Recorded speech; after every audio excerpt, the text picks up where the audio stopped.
यीशु मसीह की तालीमात और आज का मसीही। बहुत सारे लोग मसीही तो कहलाते हैं। महात्मा गांधी जो था और उसने बाइबल पढ़ी और वो यीशु मसीह को कबूल करके बाकायदा मसीही बनना चाहता था, लेकिन जब वो वापस इंडिया आया, क्या हम मसीह की तालीमात को मानते हैं? बाप कैसे खुश होता है। हर इंसान ये चाहता है कि खुदा को राजी करे और फिर वो सोचता है कैसे राजी करे। जो खुदा है, वो बाप है, वो किन लोगों से खुश होता है और कैसे खुश होता है। हमारे यीशु ने सलीब की पूरी शर्मिंदगी बर्दाश्त की। हम आगे जाके बताऊंगा। अगर खुदावंदे मसीह पर तेरा ईमान नहीं, तुझे खुदा बाप की कोई पहचान नहीं। मैंने तेरे कलाम को अपने दिल में रख लिया है ताकि तेरे खिलाफ गुनाह ना करूं। ये है ईमान। कोई कहेगा आमीन।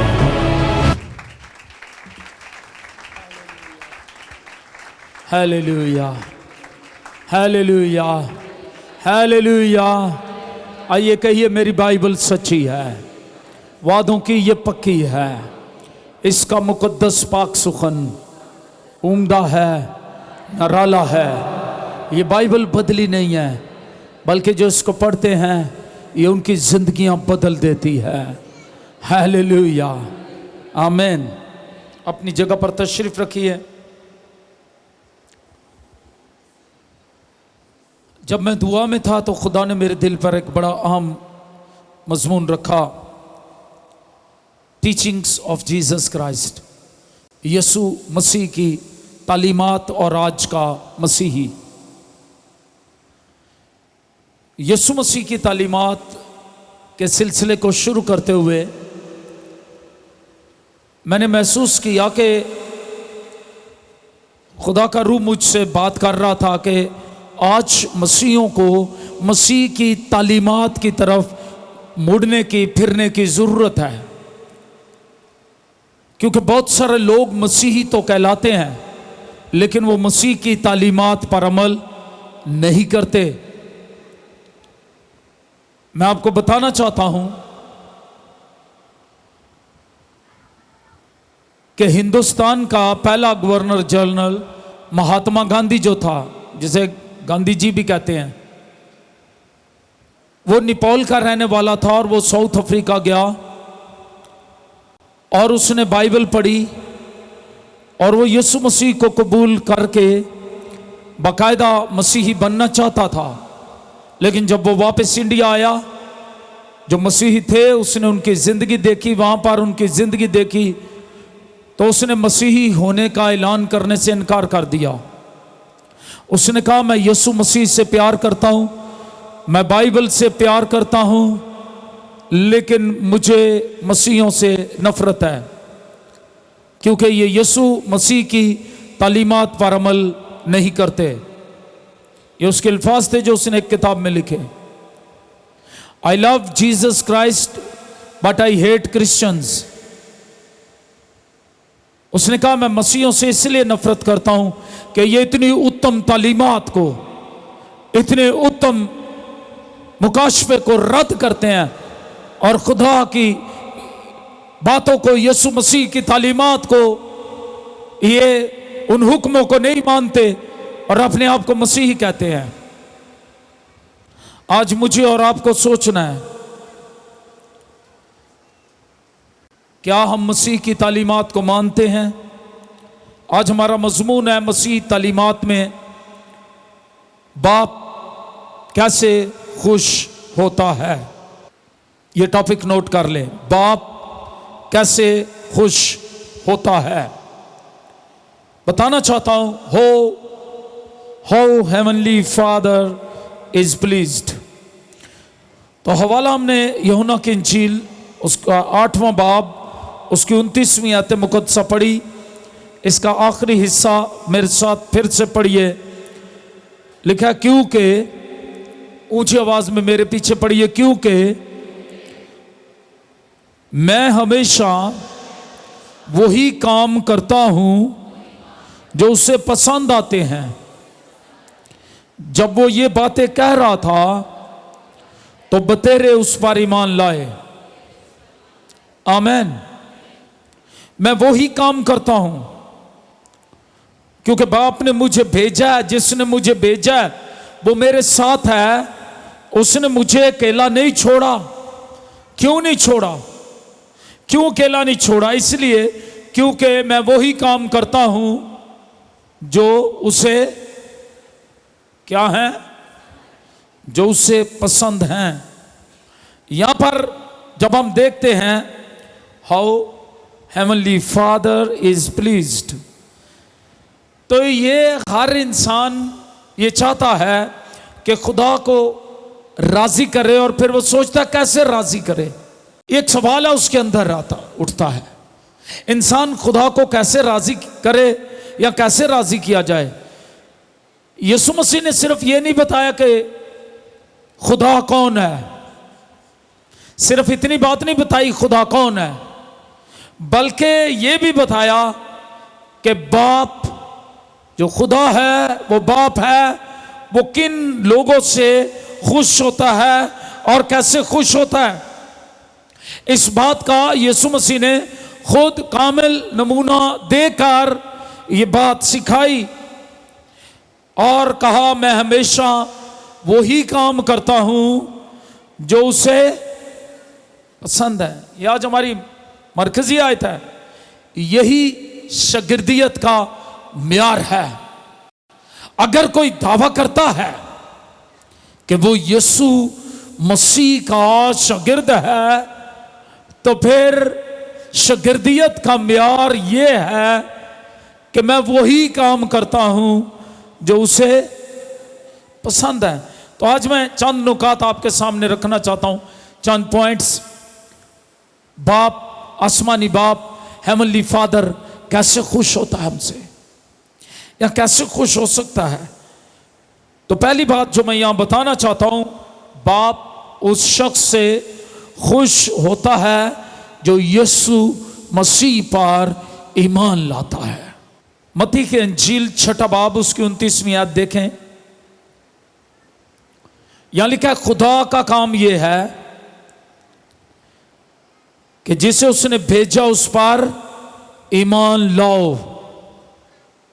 जिसे खुदा बाप ने भेजा है उस पर क्या करो? आप ईमान कैसे ला सकते हैं? ये एक बड़ा लंबा और बड़ा ही कहना चाहिए वसी टॉपिक है। ईमान, ईमान क्या है?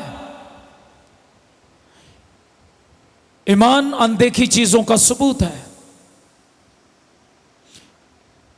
ईमान क्या है? अगर आप अब्रानियों के नाम खत पढ़े तो फिर आपको मालूम पड़ता है ईमान क्या है।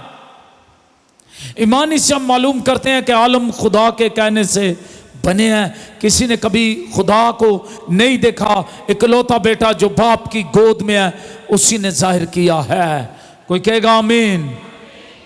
ईमान तो शैतान भी लाते हैं। कलाम कहता है ईमान शैतान भी लाते हैं। लेकिन वो कैसा ईमान लाते हैं? वो थरथराते कांपते, वो समझते हैं यीशु मसीह कुदरत वाला है, यीशु मसीह ने शिकस्त दी है, खुदा बाप कुदरत वाला है, लेकिन वो उसके हुक्मों पर अमल। इसलिए बगैर ईमान, बगैर अमाल के मुर्दा है। ईमान क्या है? बगैर अमल के क्या है? मुर्दा है। तो अगर कोई ये कहता है मैं ईमान लाता हूं लेकिन वो अमल नहीं करता तो उसका ईमान मुर्दा है। मुर्दा ईमान, मुर्दा किसी को कुछ भी नहीं दे सकता। इसी तरह मुर्दा ईमान भी किसी को कुछ नहीं देता जब तक उस पर ईमान ना लाया जाए। किस बात पर ईमान लाना है? किसी को रसूलों का अकीदा जुबानी याद है? कितनों को याद है? क्या लिखा है? मैं ईमान रखता हूं खुदाए कादरे मुतलिक बाप पर जिसने आसमान और जमीन को पैदा किया और उसके इकलौते बेटे अपने खुदावंद यीशु मसीह पर जो रूहुल कुद्स की कुदरत से पेट में पड़ा, कुमारी मरियम से पैदा हुआ, पेंतोस पिलातुस की हुकूमत में दुख उठाया, मसलूब हुआ, मर गया, दफन हुआ, आलमे रवा में उतर गया, तीसरे दिन मुर्दों में से और आसमान पर, जहां से जिंदों और मुर्दों की अदालत करने के लिए आएगा। हालेलुया, ये ईमान है हमारा, है ये मेरा ईमान। हालेलुया। मैंने एक बार कहा कि मसीही कलमा क्या है? यही मसीही कलमा है। दुनिया खुदावंद यीशु मसीह को मानती है, बहुत से मज़ाहिब यीशु मसीह को मानते हैं, उसे अच्छा इंसान समझते हैं, उसे पैगंबर समझते हैं। यहाँ कुछ मज़ाहिब उसे मौज से करने वाला समझते हैं, कुछ मज़ाहिब गांधी की तरह उसे बड़ी उत्तम तालीमात का मालिक समझते हैं, कुछ शायद यीशु मसीह को अच्छा फिलोसफर समझते होंगे, कुछ यीशु मसीह को कुछ समझते हैं, कुछ समझते हैं। यीशु मसीह ने क्या कहा था मत्ती की इंजील 16 बाब में, जब वो कैसरिया फिलिप्पी में था तो क्या कहा शागिर्दों को? लोग मुझे क्या कहते हैं, क्या समझते हैं? उन्होंने क्या जवाब दिया? कुछ एलिया समझते हैं, कुछ यूहन्ना, कुछ और नबियों में से कुछ और समझते हैं। आइए पढ़े जरा मत्ती की इंजील 16वां बाब। मैं चाहता हूं इसको क्लियर आपको बताऊं, यीशु मसीह कौन है? कुछ लोग यही नहीं समझते ईमान कैसे लाएं, वो समझते नहीं यीशु मसीह कौन है। फिर वो यीशु मसीह को जब हम कहते हैं वो इकलौता बेटा है खुदा बाप का, वो ऑफेंड होते हैं, वो कहता है वो शिरक किया। ये शिरक नहीं है, आप समझ नहीं रहे, वो समझते नहीं। जो हमें कहते हैं हम काफिर हैं, हम यीशु मसीह को खुदा का बेटा कहते हैं। वो रूह अल्लाह है, बिन बाप के पैदा हुआ, कलमा तो अल्लाह है। बताएं फिर उसका कौन बाप है? जिसने उससे भेजा। बेटे का मतलब है निकला हुआ। कहां से निकल कर आया? कलमा किससे निकला? खुदा से। खुदा का कलमा था, इसलिए हम रूहानी तौर पर उससे कहते हैं वो खुदा का हकीकी बेटा है। हम काफिर नहीं है, ना हम कुफर बकते हैं, ना हम बेवकूफ हैं, बल्कि सच्चाई यही है और इस हकीकत पर हम ईमान रखते हैं। ये तो रूहानी मामला है। खुदा ना जिस्म है, ना जिस्म की बातें करता है, खुदा रूह है। Hallelujah, hallelujah. जो खुदा है ही रूह, वो रूहानी बातें करता है। ये रूहानी बात है, इसको समझिए। इसीलिए 16वें बाब में जब वो कैसरिया फिलिप्पी में थे, मत्ती के इंजील में, तो 13वीं आयत मुकद्दसा से लिखा है, जब यीशु कैसरिया फिलिप्पी के इलाके में आया तो उसने अपने शागिर्दों से यह पूछा, लोग इब्ने आदम को क्या कहते हैं? उन्होंने कहा, बाज यूहन्ना बपतिस्मा देने वाला कहते हैं, बाज एलिया, बाज यर्मिया या नबियों में से कोई। तस्वीर कर लें। उसने उनसे कहा, मगर तुम मुझे क्या कहते हो? शमौन पतरस ने जवाब में कहा, तू जिंदा खुदा का बेटा मसीह है। कोई कहेगा आमीन। 17वीं आयत, यीशु ने जवाब में उससे कहा, मुबारक है तू शमौन बार यूना, क्योंकि ये बात गोश्त और खून ने नहीं बल्कि मेरे बाप ने जो आसमान पर है तुझ पर जाहिर की है। और मैं भी तुझसे कहता हूं, तू पतरस है। तू क्या है? अब यहां पर एक तरफ पतरस खड़ा है और एक तरफ यीशु मसीह है। यीशु मसीह क्या कहते हैं? तू। जरा ध्यान से सुनिएगा। कुछ लोग इस आयत मुकद्दसा का गलत मतलब लेते, गलत तफसीर करते हैं, उनको झूठे उस्तादों ने झूठी तालीमात देकर निशान किसी इंसान को बना दिया। बर्रे के 12 रसूल हमारे लिए बराबर हैं। कोई कहेगा आमीन। बर्रे के 12 रसूल हमारे लिए क्या हैं? कोई बड़ा छोटा नहीं है। हुक्म को हम कहते हैं हुक्म आजम है, हुक्म बड़ा है।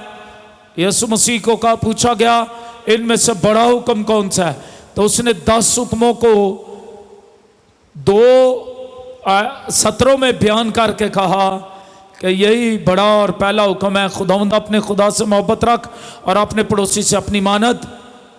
अब ये पूरे 10 हुक्म इसमें आ जाते हैं, याद रखिएगा। आप कहते हैं कैसे, वो मुझे बाद में मिल लीजिएगा, अभी मैं जो बात कर रहा हूं वो बताता हूं। अब ग्रामर की गलती वो करते हैं और वो तू और इस और उस की पहचान नहीं करते। गौर से पढ़िए, यहां मैं आज तालीमात देना चाह रहा हूं, रूल कुछ चाहता है हम इसको सीखें। और मैं भी अपनी तरफ इशारा किया, क्या यीशु मसीह यहां खड़े हैं, कह रहे हैं मैं भी तुझसे, किसको कह रहे हैं? पतरस से कहता हूं तू पतरस है। कौन पतरस है? आज मैं तुहानू दसन लगा कि पतरस रसूल यीशु दी गद्दी ते नहीं बैठे थे। याद रखियो, ये बहुत बड़ी गलत फहमी है। लोग जानते नहीं यीशु कौन है। यीशु ना तो गद्दी छोड़ के गया, ना गद्दा छोड़ के गया। गद्दियां वो छोड़ के जाते हैं जो मर जाते हैं। यीशु मुआ और जी उठा और अपनी इख्तियार खुद इस्तेमाल करता है। अपनी गद्दी ते, अपने तख्त ते आप ही बैठा होया है। हम सब उसके खादम हैं, रसूल पर्रे के हैं, हम उनकी इज्जत करते हैं, सारे बराबर हैं। एक नूं भा जांदा गद्दी ते बाकी 11 ते फिर खिलाफ हो जाते। वो क्यों जान देते? तोमा क्यों जान देता? बाकी 11 के। और यूहन्ना रसूल से तो यीशु मसीह सबसे ज्यादा मोहब्बत रखते थे। यूहन्ना के जिले वो शागिर्द से सबसे ज्यादा ते गद्दी ते बाणा हुंदा ते यूहन्ना रसूल नूं बांधे। या फिक्र और इसको समझें। बहुत से लोग इस गलत फहमी में बुतों की पूजा कर रहे हैं। झूठे उस्तादों ने इसलिए बुतों की पूजा के पीछे लगाया हुआ है। वो स्टैचू जो क्रूसीफिक्शन का उन्होंने क्रूसीफिक्स बनाया हुआ है, उसको इंग्लिश में क्रूसीफिक्स कहते हैं। वो स्टैचू जो बनाया हुआ है उस पर साफा बांधा हुआ है। मैं आज बताऊंगा यीशु मसीह ने सलीब की शर्मिंदगी बर्दाश्त की है। उनकी प्रोटेक्शन में वो साफा आर्टिस्टों ने बना देता है, वो बहुत आर्टिस्टों ने बना दिया। हमारे यीशु ने सलीब की पूरी शर्मिंदगी बर्दाश्त की। मैं आगे जाके बताऊंगा, लेकिन अभी यहां बताता हूं। यहां जो मामला है वो पहले क्लियर करते हैं। यहां पर उनकी प्रोटेक्शन लिखा, मैं, फिर वो मिल यीशु यहां खड़ा, मैं तुझसे कहता हूं। किससे? पतरस से। किससे? आप आ जाओ जेडन आगे। कोई कहेगा आमीन। अब मैं आपको ग्रामर समझाने लगा हूं इसकी। लोगों को जहल बनाया हुआ है, लोगों को बेवकूफ बनाया, अंधे राह दिखाने वालों ने अंधा किया हुआ है। ये पतरस है, मुंह मेरी तरफ कर ले। और यहाँ यीशु है, यीशु बोल रहा है मैं तुझसे मैं तुझसे सच कहता हूँ। क्या कहता हूँ? अब सुनिए क्या कहते हैं यीशु। बड़ी खूबसूरत। मैं ये एक लफ्ज व लफ्ज पढ़ना चाहती हूँ। भेड़ों की निगरानी तू पतरस है, अगर छोड़ दे तो क्या है? ये क्या है? यहां पतरस खड़े हैं रसूल। तू पतरस है, और फिर अपनी तरफ इशारा करके, और मैं इस पत्थर पर, अपने आप को कहते हैं। कोई बाप किसको कहते हैं? दुश्मन इब्लीस। तू और इसका फर्क समझे। तू तो पतरस है, मैं इस पत्थर पर, अपनी तरफ इशारा करके, आज मैं इस पत्थर पर अपनी कलीसिया बनाऊंगा और आलमे अरवा के दरवाजे उस पर गालिब नहीं आएंगे, क्योंकि पतरस तो मर गया, यीशु जिंदा है। यीशु कोने के सिरे का पत्थर है। यीशु वो पत्थर है जिस पर कलीसिया बनाई गई है, पतरस पर नहीं बनाई गई। पतरस के इकरार से खुश होकर कहा, अब तुझे मैं एक भेद की बात बताता हूं। तो बरकत का क्या बताता हूं? तुझ पर भी खुदा ने एक भेद जाहिर किया, अब मैं तुझ पर एक और भेद, बाप ने तुझ पर भेद, अब मैं तुझे एक और भेद देता हूं। और क्या देता हूं? एक और, 26-27 कि तू तो पतरस है। पतरस का यूनानी में मतलब पेट्रोस है, जिसका मतलब छोटा पत्थर। फलस्तीन में छोटे पत्थर जो थे वो जब रेत पर पड़े होते, हवा चलती, वो लुढ़कते रहते थे, एक जगह खड़े नहीं होते थे। पतरस की तबीयत भी ऐसी थी। पहले बाप बरकत, वो लुढ़कने वाला इंसान था, इसलिए यीशु मसीह ने उसका नाम बदलकर क्या रखा था? कैफा। समझ आ गई? तू पतरस है, मैं इस पत्थर पर अपनी तरफ इशारा किया, अपनी कलीसिया बनाऊंगा। किसी इंसान पर ये नहीं बनी, इंसान फन ये मर जाता जो खुदावंद से डरता और उसकी राहों पर चलता। इवन यीशु मसीह भी मुर्दों में से ना जी उठते तो कलीसिया पर आलमे रवा के दरवाजे गालिब आ जाते। वो मरा, जी उठा और उसकी कलीसिया उस पर कायम है, और जहन्नम के दरवाजे, आलमे रवा के दरवाजे कभी कलीसिया पर गालिब नहीं आ सकते। कोई बदरू, कोई इब्लीस की तासीर, कोई चीज कलीसिया पर गालिब आकर उसे खत्म नहीं कर सकती। बोलो यीशु मसीह की। चलो जी, समझे, आप खुद अपने लिए सोचें। आमेन। बात डिसाइड करती है कि आप कितना खुदा से डरते, कितना खुदा की राह पर चलते। जितना खुदा से डरते, जितना खुदा की राह पर चलते, क्या लाता है यीशु पर? कौन यीशु है? आमीन। वो पत्थर है जिस पत्थर को मेहमारों ने, जिस पर कलीसिया बनाई गई है, जो कलीसिया का दुल्हा है, जो कलीसिया को लेने आने वाला है, वो अपनी गद्दी किसी के लिए नहीं छोड़ कर गया। ना कोई गद्दी, ना कोई गद्दा, वो अपने इख्तियार और तख्त पर खुद बैठा हुआ है। कोई कहेगा आमीन। वो फूट फूट कर रोने लगा। हालेलुया। इसलिए यीशु मसीह पर ठीक ईमान रखा। रोजगार का वो बेरोजगार था। गलत ईमान, मुर्दा ईमान किसी काम का नहीं। हाथों की कमाई। जब आपका ईमान ही नहीं के कलीसिया यीशु पर है, तो पतरस रसूल तो मर गए, रसूल सारे मर गए, शहीद हुए, सिवाय यूहन्ना रसूल के। यूहन्ना रसूल तबई मौत मरे, बाकी सारे शागिर्द शहीद हुए। तो फिर कलीसिया तो जिस पर हो उसे तो जिंदा होना चाहिए। तेरी बीवी तेरे घर के, हालांकि यूहन्ना के मुतल्लिक यीशु मसीह ने कहा कि किसी को कोई परेशानी नहीं होनी चाहिए अगर मैं कहूं कि मेरे आने तक ये जिंदा रहेगा। लेकिन तीसरी बताती है इवन यूहन्ना रसूल भी 90 साल के बाद तबई मौत मरे। आप समझदार, मुकाशफा मिलने के बाद वापस इफसस में आए। इफसस के बिशप थे यूहन्ना रसूल, और फिर वो तबई मौत मरे। उसकी राह पर चलेगा, तो कहेगा हमें मुबारक। सिर्फ एक ऐसा है जो मर गया और जी उठा, और अब्दुल बाद जिंदा रहेगा। मौत और आलमे रवा की कुंजियां यीशु मसीह के पास है। इसलिए कलीसिया यीशु मसीह जो कोने के सिरे का पत्थर है उस पर बनाई गई है। हालेलुया। हम कहते हैं मैं अपने बाप, तो यीशु मसीह बाप की क्या कौन है जिस पर ईमान लाएं, ये समझना जरूरी है। ईमान लाने से पहले ये समझना जरूरी है वो है कौन। उसके हुक्म, वो खुदा का कलमा, खुदा की जात का नक्श को, वो कोने के सिरे का पत्थर जिसे ममारों ने रद्द किया, वही कोने के सिरे का पत्थर हो गया। उसके हुक्म मानते हैं। हालेलुया। अब कोने के सिरे के पत्थर का मतलब यूनानी में दो मतलब है। ऐसी तालीम जो बुनियाद जिस पर रखी जाए, बुनियाद की तालीम। दूसरा है ऐसा पत्थर जो बुनियाद घर बनाते हुए सबसे पहले रखा जाए, या घरों में मेहराब बनाते वक्त सबसे आखिरी पत्थर जो मेहराब में लगाया जाता था उसे कोने के सिरे का पत्थर कहते थे। और अगर बुनियाद वाला पत्थर हटा दिया जाए, या जो ऊपर मेहराब में लगा हटा दिया जाए, वो बिल्डिंग गिर जाती थी। इसलिए बोले कौन है कोने के सिरे का पत्थर? ये पतरस रसूल ही कहते हैं। यीशु मसीह पतरस के खत में लिखा हुआ है, पतरस रसूल कहते हैं यीशु मसीह कोने के सिरे का, जिसकी बरकत जिन्हों वो कहते ना ये ते कलीसिया वो आप ही कहते मेरे ते नहीं यीशु को ने दे सिरे दा पत्थर है मिली।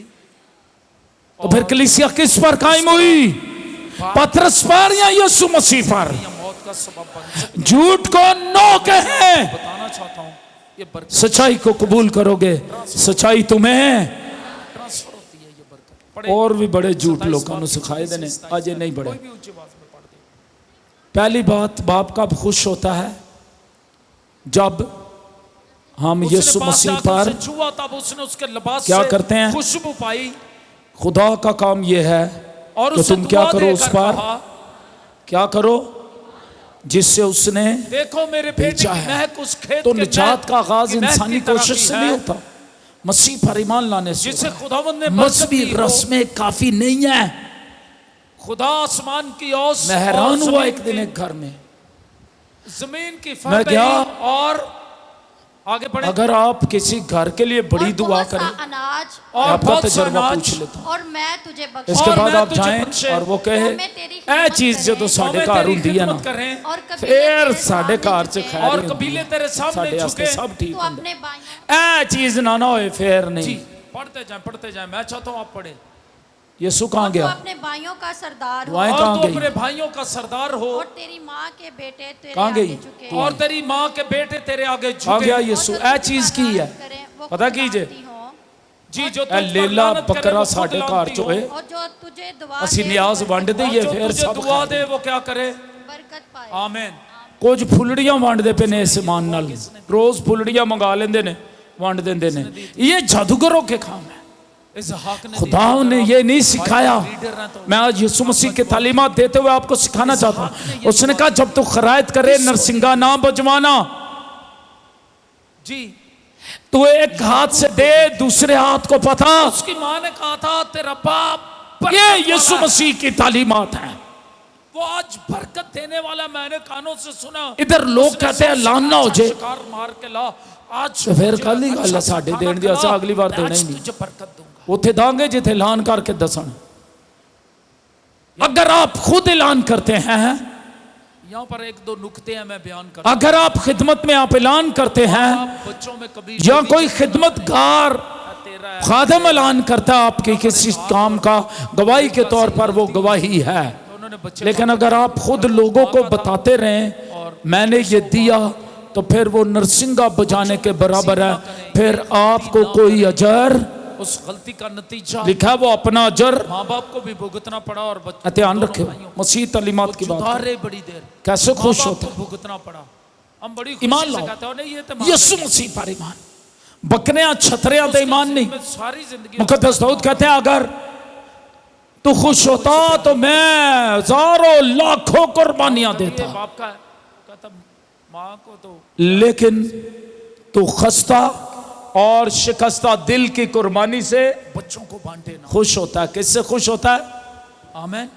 खस्ता और बरकत पाए ऊंची जरा बोलो अब खस्ता और सारे बोलो खस्ता और आपकी बारी बाद में आएगी भाइयों। खस्ता और शिकस्ता दिल इसका क्या मतलब है?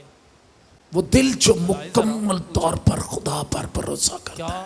तुझे मालूम है याद रखें तालीमात याद रखें तेरा बाप खुदा कैसे खुश होता है एवें ही न्याजा पौना आगे देगा ते जो को ना यीशु मसीह दे नाम दा दो ते देग ते किन्ना लांदे ने किन्ने दिया देग आजकल आपने अपने मुर्गी शुर्गी दी किन्ने दिया भाई बोलो जी 15 16 18 2 4 5 6 आवाज़ां आंडियां ने चलो सब्जी मुर्गी सारी मिला लेने उसका नाम है और वो जानती है 15 16 17 18 हज़ार ला के देग वंड देंदे जो खुदा दे घर च देण दी गल है या खुदा दे खादम नूं देना पे किन्ने देंदे ने जो है अज़ाक जो है किन्ने बरकत वाला है बड़ी मुश्किल नाल 500 नहीं ते 1000 या कितनी बीवियां बैठी हैं तुसां रज्जियां होयां नूं खवा देता है ओ यीशु दे किसे काम नहीं जाया ना किसी इंसान दे इत्थे लोग आए भी एहो जे काम करते रहते हैं। ये जादूगर हैं जो जिन्होंने ईमान यीशु मसीह पर खराब किया हुआ लोगों का।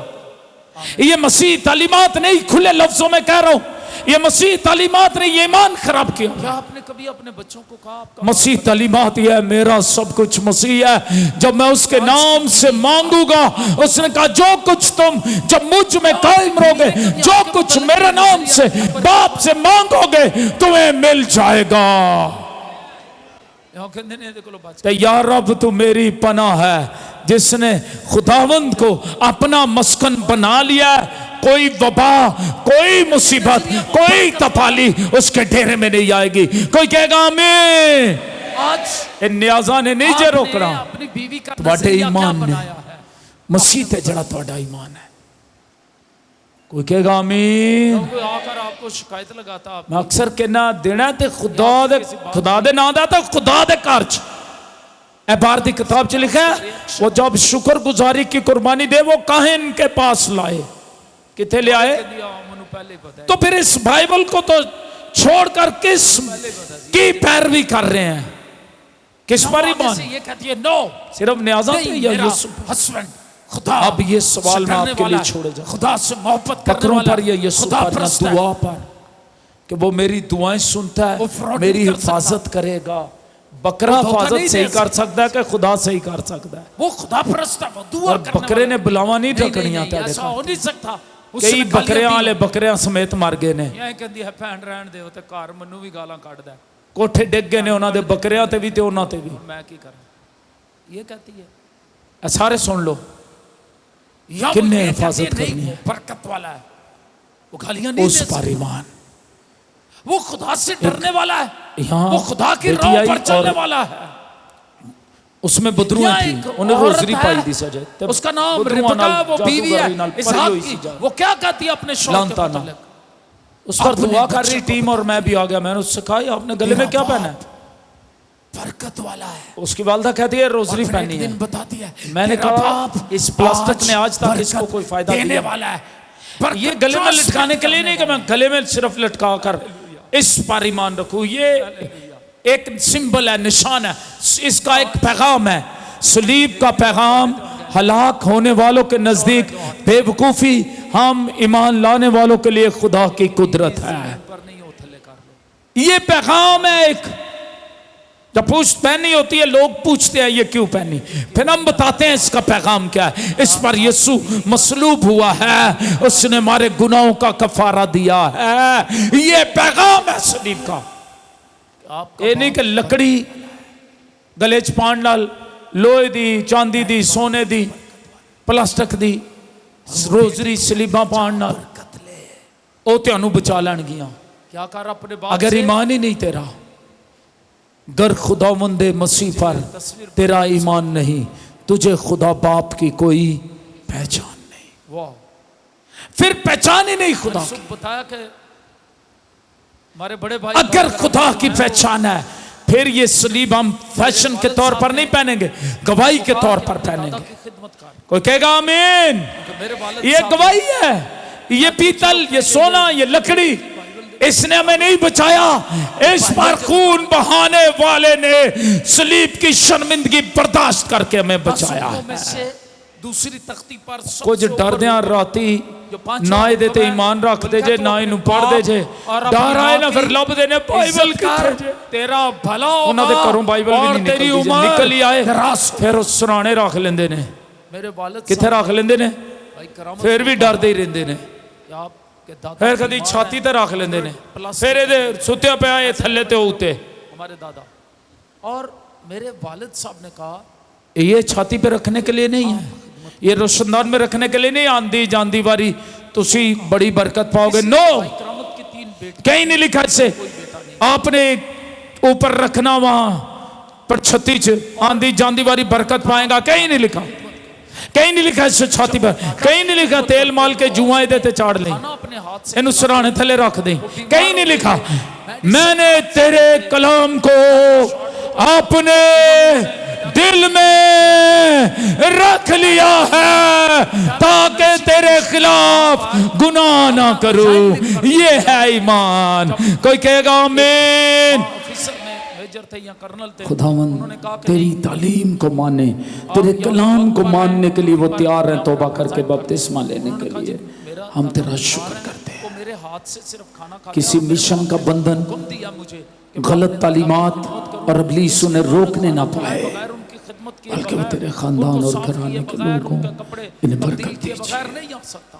आज की सारी इबादत के लिए तेरी उन्होंने शुक्रगुजारी कर, कहा आप ठीक है, फजल कीजिए यीशु मसीह के उन्होंने नाम कागज दिया, उन्होंने में, लिखा, आमीन। उन्होंने जैसे खुदावंद यीशु मसीह ने सिखाया, ऐ हमारे बाप तू जो आसमान पर है, तेरा नाम पाक माना जाए, तेरी बादशाही आए, तेरी मर्जी जैसी आसमान पर पूरी होती है ज़मीन पर भी हो।